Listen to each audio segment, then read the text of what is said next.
পঞ্চগড়ের বোদা উপজেলায় অবৈধ সয়াবিন তেলের কারখানায় অভিযান চালিয়ে ৩,১৩২ লিটার বোতলজাত সয়াবিন তেল জব্দ করেছে থানা পুলিশ।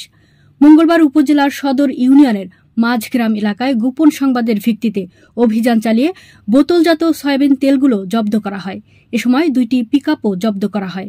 এ ঘটনায় অবৈধভাবে তেল বোতলজাত করার অভিযোগে কারখানার মালিক ইব্রাহিম আজিজ রুবেল ও কর্মচারী রাকিবকে গ্রেফতার করা হয়।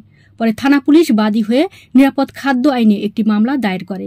আসামিদের আদালতের মাধ্যমে জেল হাজতে প্রেরণের প্রক্রিয়া চলছে।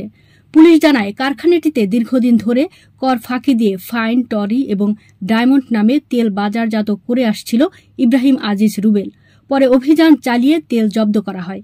জব্দকৃত তেলের মূল্য ৬,৭৯,৪৪০ টাকা বলে জানিয়েছে পুলিশ।